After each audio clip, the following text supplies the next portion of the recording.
What's up, everybody? I'm Ella Murray with Wildcat 91.9, and I'm here with Early Atlas.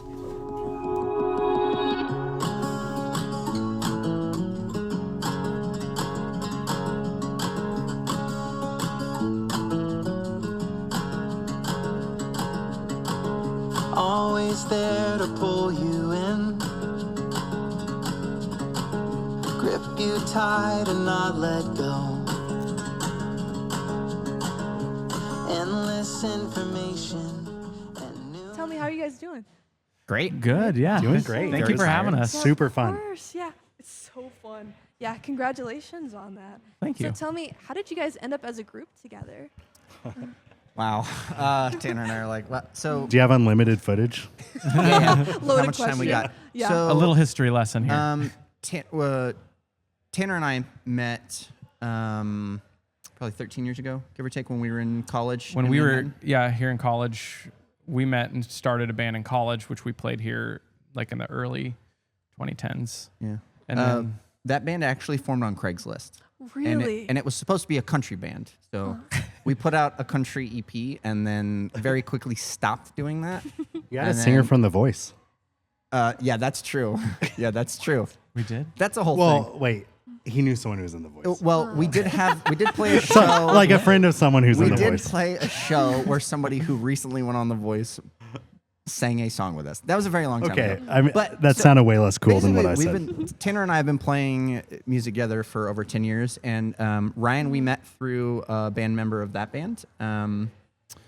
He'd fill in on shows, and he Yeah, was. I think did the a- first time we played together was maybe like 2015 or Yeah. so. Played Yeah. like the Kansas State Fair Yeah, together. so which is Ryan pretty did fun. Ryan did a brief stint for us playing on tour, and then just always been making music together, pretty much. Yeah, we played in a Faint Heart, which was a Kansas City band for a long time, and then which kind of dispersed at the beginning of the pandemic. And so then this is our first time playing together a live show here for like 4 or 5 years. Yeah.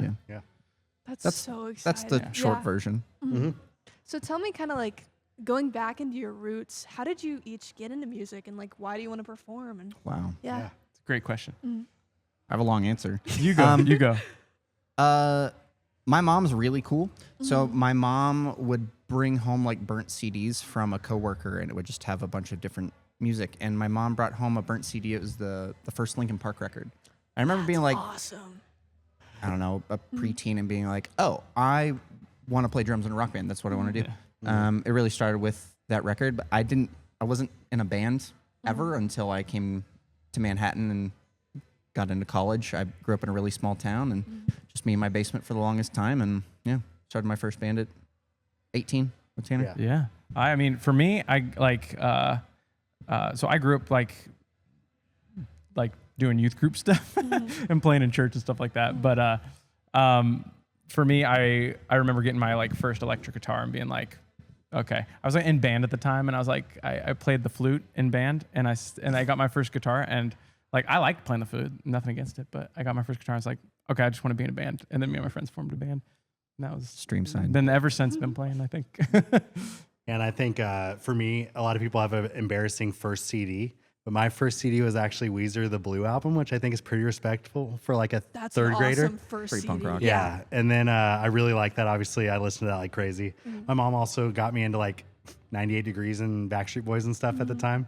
Oh man, yeah. Yeah. I mean, of course. So I have all sorts of things that I like listening to. But then I really wanted to play drums, and my grandparents were like, I don't want to listen to you play drums. I'm going to buy you a guitar. So then I started learning guitar at like 4th grade, and ever since then, it was just off. I mean, literally just been playing music since then. Sorry, very quickly, quick poll. Backstreet Boys or NSYNC?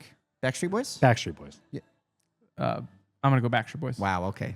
Are you an NSYNC guy? No, absolutely Okay. not. I thought we were going to have to kick you out of the band. Nope, Backstreet Boys all the way. Okay. Loaded question. Loaded Yeah. question. So I know with like a lot of your original work, right? It's pretty much just all solo and acoustic. So what was it like for you guys to get together and kind of incorporate all this new sound like into everything? Yeah, absolutely. So I started this project as honestly as a way to like I wasn't writing music for a while. Like after the last band broke up, I went a while without like being involved in music and not playing, not writing, and I wasn't in a great space. And I need that I needed that creative outlet. I needed to get back into music. So I started getting more involved in stuff here and locally in town, and I'm playing more. I started a songwriters group here in town as well. And I think I'm going a long answer here. No, I mean That's okay. but so you'd you work are the out- face of the group. yeah, You get you'd the work most out time. songs This at is the a- songwriter group, but Tanner and I's last band, when I lived in Chicago, he'd send me demos, and he'd say, "Hey, I'm working on this. What do you think about this?" And we're lucky to have a bunch of friends and people that do music in Kansas City and all over the Midwest. So like, shoot demos out, and then when I finally got into town, we're like, "Hey, let's hash some of these out and see if it's possible to turn some of them into a full band thing." I mean, that was a big factor too. Is like I was playing these songs out just because I was writing them, and I started the project as like a solo project and releasing them. Yeah, and Hunter moves back to town. I'm like, you want to make this a band here? Band back together, baby. So that's kind of what kind of sparked that. That's so fun. As far as like hashing them out, I mean, we just had to get in We're a like room. building the plane as we're flying it. Yeah, Half literally. the time. Like- like even last night, our last practice, we're Yeah. like, wait, what if we did this here? Yeah. We did change things up to the very last rehearsal. We were adding things. You know, I feel like we could still keep doing that to some Yeah. of those songs. It's just been really interesting because like tracking them, I wasn't thinking at all about what would like a 3-piece rock band playing this, like how would that sound? But then like taking them and trying to reimagine some of those songs, honestly, it's just a lot of fun. And then I feel like it adds something to then hear the songs, go stream them and hear our songs and listen to them versus come watch a 3-piece rock band play these songs. Yeah. Yeah, it's Same- like two unique experiences. Yeah, the same songs are played very differently live. Yeah. Or at least they were today. I mean, I'm sure that like, as you guys were saying, a ton of practice went into putting this together. So I mean, how does it feel to finally show it off? Like, get to play it here. Yeah. Feels good. Not quite as much practice as I'd liked, but it went pretty well. Yeah. It feels great. I mean, I was thankful like people from Kansas City where I live right now came and saw us and drove all that way. And I just thought it was really cool to be able to, show them all these songs that we've spent all this time working on and trying to polish up and make presentable for everyone. And it was just really rewarding. Yeah. There's great friends, and there's a great community of musicians and people who support art in Manhattan. I Especially do want to For plug. sure. I do want to Wicked say and- that. Like, I do feel like Manhattan is, the community here is really great. There's so many supportive people. Yeah, I love this community. Yeah, amen to that. Yeah. Manhattan Yeah. is the place to be. Yeah, with. it's super unique. Yeah.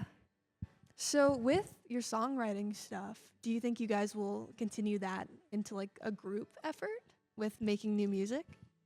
Like take how we're writing songs. Yeah. Kinda? Yeah, I absolutely. I think so. I think it'll allow collaboration at an earlier point. I think right now I'm like continuing like to challenge myself to continue to write, and so I think taking those songs like as of right now they're pretty bare bones, and then collaboration can happen at a much earlier stage at this point. Yeah. That's awesome. So I guess tell me about the future of Early Atlas. What are you guys planning on doing? Well, so next I think here's what I think. Yeah, I was like, well, let me think about it. A week from today, Yeah. I'll be tracking drums for the next Yes. single. Really?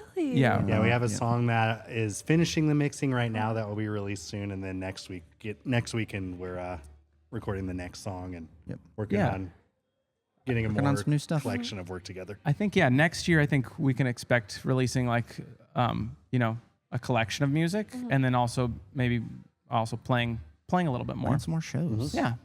That's so exciting. Can you guys tell us about this new single, or is it under wraps? We did play it tonight. Yeah. Well, yeah, so I think Yeah. it's fine. Yeah. Uh huh. Yeah, the Yeah. cat's out of the bag since we Yeah. played it. Yeah. I mean, that's true, but they don't know which song it was. Oh, that's true. Yeah. I have to stay tuned to figure out which So we'll one have of the to nine I mean, or songs. we could just tell them. Yeah. I don't even remember what song I'm playing next weekend.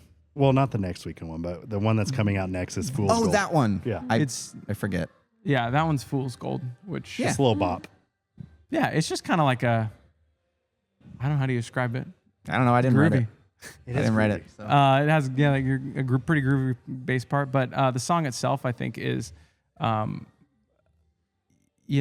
kind of waiting and procrastinating and not just starting what you're wanting to do and wanting to finish. So it's like I think for me is like waiting for that perfect right time for the perfect time to like take those risks and to make get involved in things and to do things. You're always waiting till like, you know, the song I think is like right for a sunny day, working like wait until I have like maybe I'll get better and then I'll be able to do that. Maybe then I there's can always release like something else you could be doing. Yeah. It's like there's always this next thing. Right. That it's like so it's like taking there's away from it. Right. It's like really, you know, seizing those opportunities and you know, putting yourself out there, and you don't need to wait for like some like sign or perfect moment for that is what that song's about. Mm-hmm. That's so cool. And so for our viewers, tell me, where can they find you guys? You can find it. We're streamable on any platform. Even YouTube Music. In YouTube Music. Yeah, even YouTube Music. Yeah, whatever, however you stream it. We're on Bandcamp as well. Also, yeah, I think that's probably Everywhere, anywhere. anywhere. Your favorite streaming service. We're on it. Yeah. Yep. Well, thank you so much, guys, for sitting down with me today. Again, for the camera, could you introduce yourselves and just say your position in the band? I'm Ryan. I play bass. I'm Tanner. I play guitar and sing, and yeah. I'm Hunter, and I play the drums. Awesome. Well, thank you so much. Thank you for having Thank you us. for having us. Thank you. My name's Ella Murray, and I just finished an interview with Early Atlas. You're on Wildcat 91.9. You belong. You belong. You belong. Let's go. You belong.